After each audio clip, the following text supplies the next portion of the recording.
Hi, welcome to day 18, where we do the last 3 steps of the 12-step program. Again, based on the Back to Basic model, where we're going to go through it rather quickly and do it the way that they did it in the original 12-step program, where they did it fast, they did it effective, people become immersed in the program, and you've already been immersed in a 21-day program, and you're day 18 into a 21-day program. So by doing the AA steps in a very rapid, focused way, we're kind of repeating what worked in the past. And always do what works. So that's why we're doing it. So today we do steps 10, 11, and 12. And this is the continuation steps, the steps that take us off the bridge of down into normal living. Again, the first 3 steps are the on-ramp. 6, 7, 8, and 9, or 4, 5, 6, 7, 8, and 9 are the over of the river of addiction, and steps 10, 11, and 12 take us back into normal living. So step 10 is continue to take personal inventory, and when we were wrong, promptly admitted it.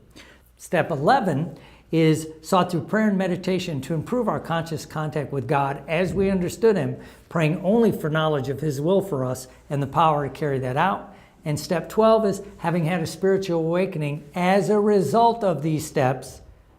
We try to carry this message to alcoholics and to practice these principles in all our affairs.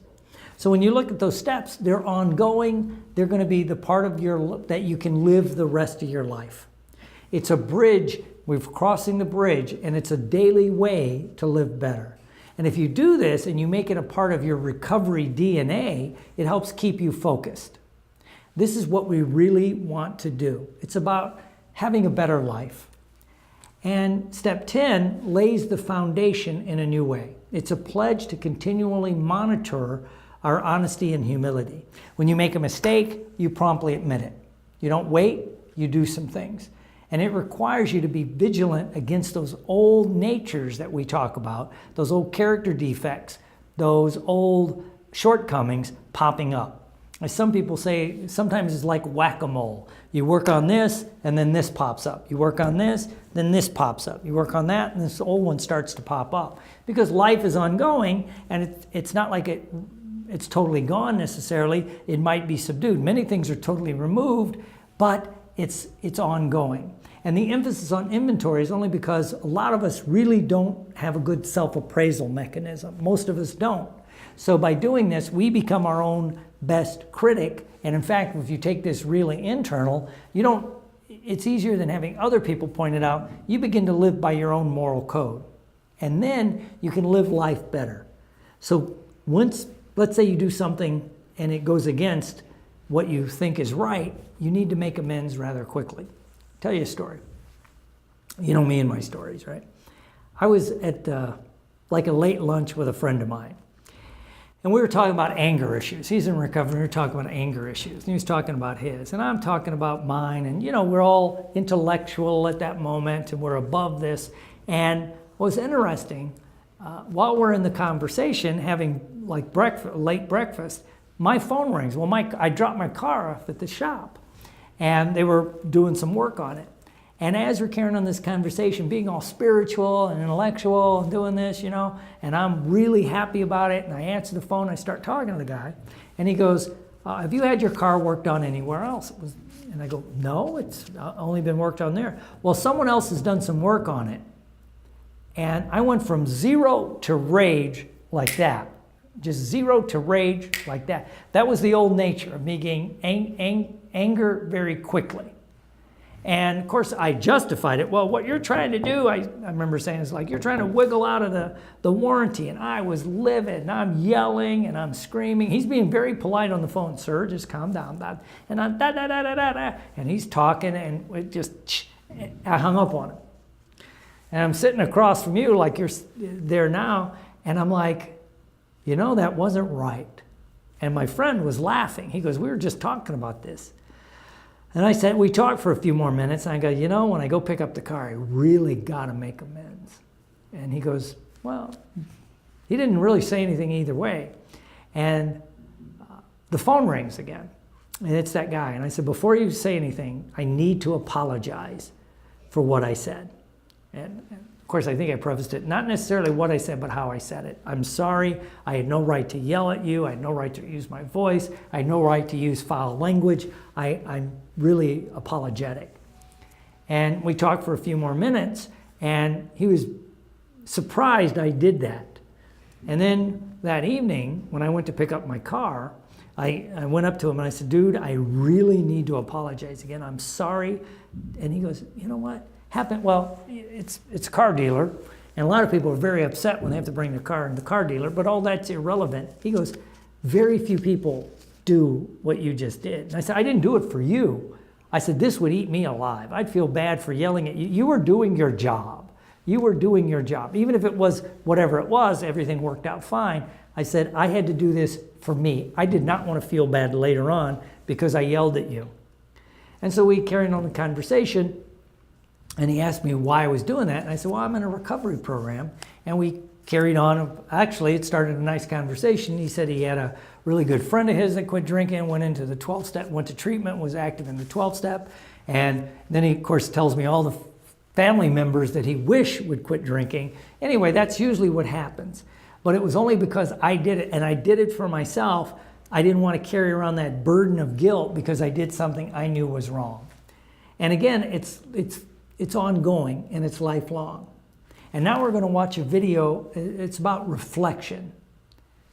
So let's do that now.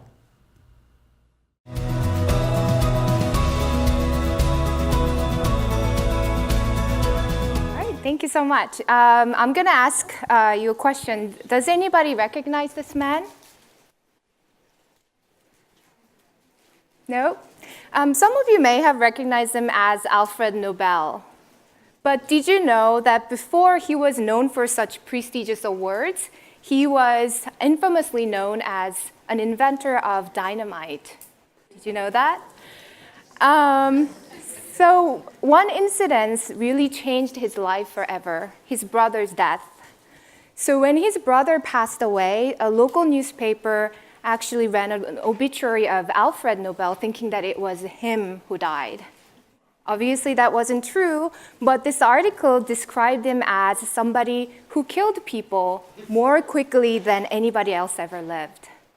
And this experience propelled him into a completely different direction. And now he's remembered in a completely different way.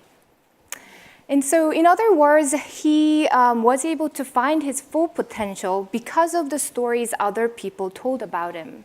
And these stories helped him realize something that he wouldn't have realized otherwise. And obviously, you can't really get people to write obituaries for each other. That would be really awkward if you do that when you're still alive. But my colleagues and I wanted to see if we can actually get people to experience this using this tool called the Reflected Best Self exercise, which was developed by the University of Michigan scholars.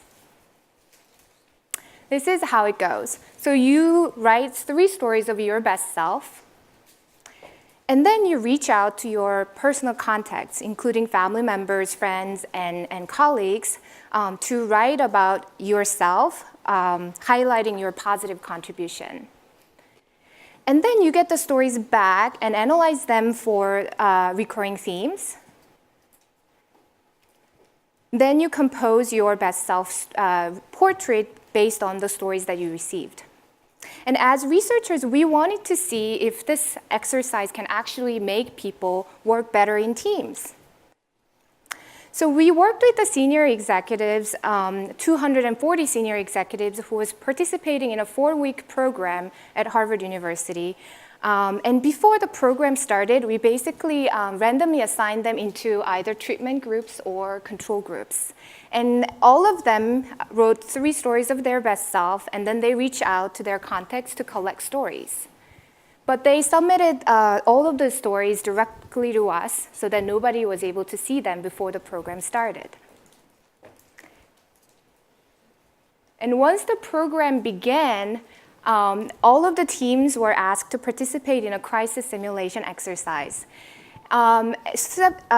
The only difference between the treatment condition and the control condition was the timing of the intervention. So the treatment participants received the stories that other people wrote about them before the crisis simulation, whereas the control participants did not receive anything until the crisis simulation ended.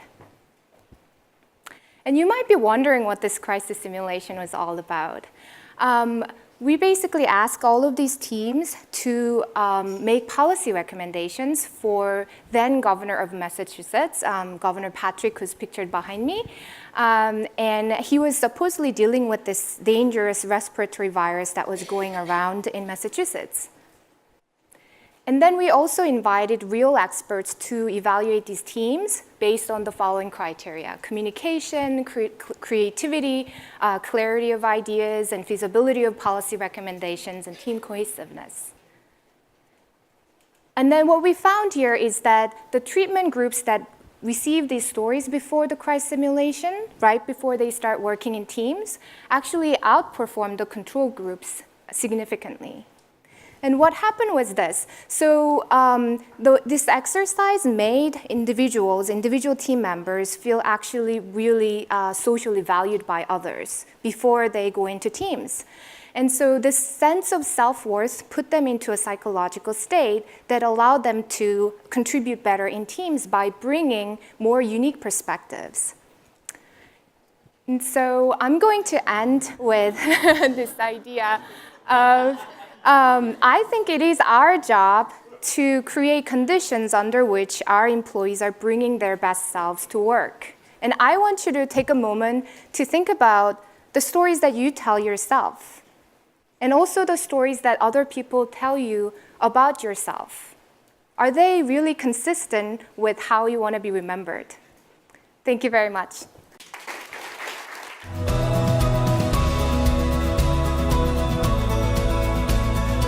Good.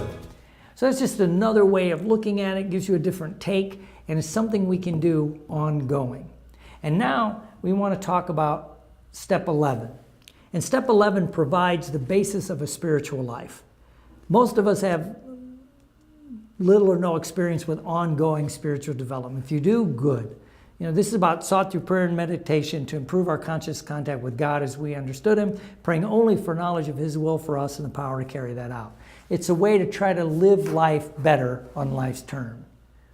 You know, by doing this every day, if you just, I know some people when they're first starting, they just kind of repeat that prayer. So how can I seek through prayer and meditation to improve my life through, they just do it that way. They do, remember we talk about asking better questions, you know. So how can I do this? How can I live a more spiritual life by helping other people today? How can I do this? How can I pray in a more effective way? How can I be a spiritual person? Whatever it is, it begins to change your attitude. And over time, you become more comfortable with your idea of a higher power, your idea of God, your idea of spirituality.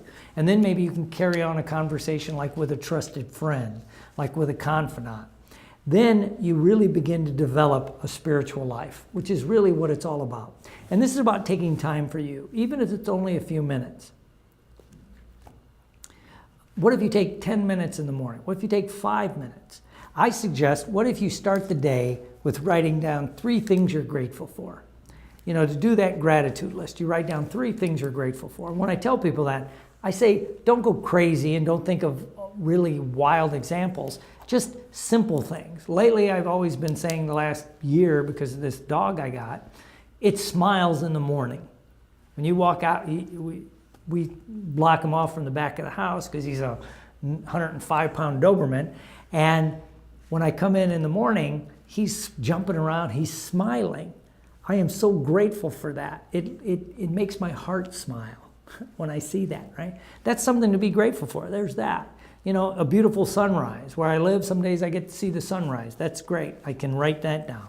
You know, I'm always writing, I'm grateful I'm clean and sober. Just maybe 3 things that start your day in a different trajectory. How many people roll out of bed and all they think about is all the stuff that's going to go wrong today, all the tasks they have to accomplish? But if you start the day with some prayer and meditation, even if it's just refocusing, and everybody acts like this prayer and meditation has to be this big ritual, you know, saying 27 Hail Marys or doing whatever. No, it could just be the simple act of taking a few moments and being grateful. Taking a few moments and asking God for help to live a better life, to be a better example. Whatever it is, if you do that, then your life really begins to change and you really begin to radiate in a new way. And then we get to step 12. Having had a spiritual awakening as a result of these steps. This is kind of interesting because we say it's a spiritual program. And in fact, a lot of people would argue all recovery is a spiritual program. And many people expect this burning bush. Oh, one day they're just going to get touched by the hand of God and they're going to have this experience. But this is really a little different because if you haven't had that, many people have, by doing these steps, it's a spiritual awakening. You're looking at yourself for what you really are. You're turning your will and your life over to what you consider your idea of God. Then you're doing steps to clear away the wreckage of the past. You agree to take a personal inventory. You're beginning to pray and meditate. Well, as a result of that, you've had a spiritual awakening. So having had a spiritual awakening as a result of these steps, we tried to carry this message to alcoholics or addicts, depending on the 12-step program, and to practice these principles in all our affairs. And the principles are honesty, humility, and help. You know, the way I look at it. And so if you do that, it opens you up to a whole new worldview. It opens you up to seeing life much differently, to enjoying life on life's terms in a way that I can't describe. So what I want you to do is just think about that, you know.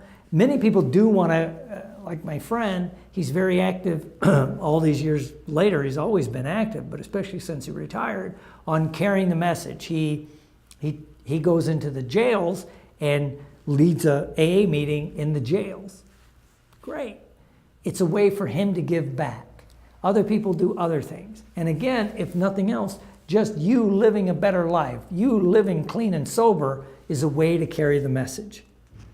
And it's, what message are you carrying? Just if you tell people you're in recovery and you're clean and sober, and then you're a rageaholic, like what happened to me when I'm sitting there and I'm yelling at the guy on the phone for doing his job, that may not be the best example of spirituality and recovery that I can present to the world. It's not that I won't have bad moments, bad days, but much like that, when that happened, I had to take responsibility and make amends as soon as possible. So this is the idea of those last 3 steps, is to develop an ongoing spiritual life where you grow spiritually as well as mentally and emotionally. So now we're going to watch a really cool, we're going to watch a really cool video on rituals, because everything is about rituals. If you set the right ritual, then your life will really change at a deep level. So let's watch this. We just started asking Tony about whether you drink or not, and let's pick up that conversation. Yeah, so we found out you don't drink, and there's I'm not a good against reason. drinking in any way. Yeah. But those who want that buzz, want that high, where else can they get it? What do you suggest? Well, we were just saying that, both my parents were alcoholics, so it's not like I'm against drinking. It's just the way they behaved at that point was kind of abusive, and was very abusive, and so I didn't want to be part of that. But we all want to be able to change the way we feel, and that's what I spend my life showing people how to do. And what most people don't know is emotion is created by motion. The way you move determines the way you feel. You have 80 different muscles in your face, 80. For most people, this is the largest area of unemployment in the country. They use the face the same way, they feel the same emotions over and over and over again. So what I was saying is, I have this deal with myself called priming. Every day, I say, look, you got to have 10 minutes for yourself. If you don't have 10 minutes for yourself, you don't have a life. And I'm not going to hope I feel good. I just got back 6 countries in 12 days. I was in India 2 days ago. Wow. And I woke up here feeling like somebody ran me over with a truck. But you got yourself psyched up. But the way I did it is I do this process. And it's 10 minutes. I put some music on. I do this massive change in my breathing, so it radically changes the way I feel. And then I do this 3-step process. First, I do 3 minutes of gratitude, where I think of 3 things I'm really grateful for, and I associate. I don't think of it over there. I feel it. And the reason is, when you're grateful, you can't be worried. You can't be fearful. When you're grateful, you can't be angry. And anger and fear are what screw people up most in their relationships, in their life, in their business. So I wire myself. I was saying to you that most people want to be happy, but their habit is to be worried or pissed off or frustrated or stressed. And so they've got a highway to stress and they got a dirt road to happiness. So I wire myself. I've got a highway to gratitude, which changes all your emotions. And then I do a 3-minute process of kind of a prayer for my family and friends. And then I do a 3-minute process of the top 3 things I want to accomplish. I see it as done and I feel it. I'm done in 10 minutes. So sometimes I go 20. But my deal is 10, so there's no excuse not to do it. You know what? I think it's a great way to kind of set the tone for the day. It does. It changes. Listen, we've all had times when you snapped at somebody and you felt bad because it wasn't them, it was the state you're in, right? Well, there's no excuse for that. If you prime yourself, you set yourself up. They've done studies where they go to people and they have a man walk up to you and say, could you hold this for me? He hands you a cup of coffee. It's an actor. And then he takes some out of his pocket, then he takes it back and says, thank you. 100 people, they do it with iced coffee. 100 people do it with hot coffee. 45 minutes later, another actor comes by and says, listen, we're doing this little test for $5. Would you read this 3 paragraphs and answer 3 questions? Most people say yes. It's a little story. The questions are about the character. What's the character like? 80% of the people that got iced coffee say the person is cold and mean. Wow. 81% of the people that got hot coffee say the person is warm and gentle or nice. That's how much we can be primed by our environment. We think we're just feeling what we're feeling, but our environment, if we don't take control of our environment, it takes control of us. So, Tony, one of the critics, actually, that I once met said, yeah, Tony's techniques, they were great for about 1.5 years, and then they wore off.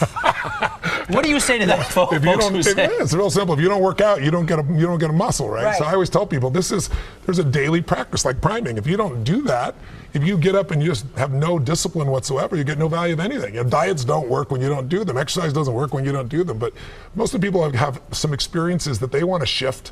And once you shift those things, your whole life changes. But life is constant growth. My life isn't here because I went to one seminar one time and now my life is fit for life. I work out, I train my mind, I train my body, and it becomes a lifestyle. It's not just like you're depending upon somebody else. I'm not here to become somebody's guru. I'm not here to give them a gift. I'm here for them to open up their own gifts. And that's really what my work has been. So, okay, I know you priming yourself every day. Does it every now and then, do you get hit by depression? Are you upset, anxious? I get frustrated, I get angry, I get all those things. I just don't stay there. I mean, I used to be there for a month or two. I used to live in depression. I was 38 pounds heavier than I am now. I lost everything. I moved into a little 400 square foot bachelor apartment in Venice, California, feeling sorry for myself. But I got so near the end where you think life has no meaning, it scared the hell out of me, and I developed tools, and I've never gone back there. I mean, have I gotten pissed or angry? Of course. People all think, you're not happy all the time, are you? No, I'm not happy all the time. But I'm happy the vast majority of the time because I'm doing what I love, with who I love, and there's a meaning in what I do. And when you have those 3 things, life is pretty magnificent. Good. That's an interesting one, and it begins to show you different ways you can do different little rituals to help you ensure your recovery. And again, when you look at people, you can tell what their rituals are. If they're in great shape, you know eating right and exercise probably part of their ritual. If they're financially successful and they've earned it all, they're probably hardworking, smart, whatever it happens to be. So whatever your rituals are becomes your life, because your life is a result of your rituals. And again, if you want to get in shape, you work out, you eat right, you do certain things. So this is what we want to do. And again, it's all about growth, growing self-growth. And again, as a result of these steps, it's not a burning bush, it's a slow, gradual awakening. I'm not the same guy I was when I was sober 20 years. And I'm sure I won't be the same guy I am now in a few more years. It's an ongoing process. And appreciate it and grow with it. And you appreciate it more since you worked for it. And so it's ongoing. And again, the last 3 steps keeps you on the path of recovery. It's a different worldview. You look at life differently. And again, it's not unusual to hear people say that they're grateful they're in recovery. Some people say, I'm grateful I'm an alcoholic or a drug addict, but they say that when they're in recovery because it looks at their past life and go, I don't have to live that way anymore. I don't have to escape from my problems. Worst case scenario, something bad happens, I have to work through it with clear head to begin to change. And again, to me, like with our rituals, it's an 80-20 rule. In business, they always talk about the 80-20 rule, that you get 80% of your money from 20% of your clients. It's kind of well known in the business world. And you should be spending more time and effort on that on the things that's giving you the results. But I like to say that if you live life 80% more effective than you used to, so if you're starting this ritual and you do it 80% of the time, there's going to be days you might forget, you might skip, might do this. It's like if you change your diet, if you ate 80% healthy, especially if you never did before, you're going to experience a lot of changes. If you work out 80% of the time, because there are going to be times you're tired, things like that, it's going to really change. But you make it an ongoing thing. And again, this gives you that little bit of leeway with the 20% that, okay, you know, I forgot to do my ritual today. Fine. Tomorrow I'll do it. And it gives you that ongoing thing. But the thing is, you have to make doing a lot of this a must. And again, when you look at people that are in really good shape, exercise is a must for them. It's not a should, it's not a maybe, it's not I might do this, it's a must. And once it becomes a must, you're going to do it. And again, how do you develop a must? Well, you do it 80% of the time until it becomes so normal, it's just who you are. It's just who you are. And then let's say you do have a slight emotional relapse, and you jump into anger, you jump into rage, something happens, you're able to make amends. You're able to take those steps. You're able to ask for forgiveness from your higher power and maybe the other person. This is the ongoing program that we're talking about. And it's all about stimulus response. It's a way to stay clean and sober. Again, this is the last clearing away excuses. And it assumes responsibility. And again, responsibility is the ability to respond. You have the ability to respond how you choose to, not how you used to, how you choose to. I heard that once, I like it. I choose to respond, not how I used to respond. I used to go into that anger, resentment, and then I'd go drink at it, or it gave me an excuse. Now I choose how I'm going to respond. Sometimes I have to do the hard work. Other times it becomes second nature. I just live differently. This is our promise to you. So today I want you to journal your thoughts and feelings of these last 3 steps. And always, today is the day, this is the moment, now is the time. Don't delay, finish this part now. So now we're going to do our relaxation. So take a nice deep breath and relax.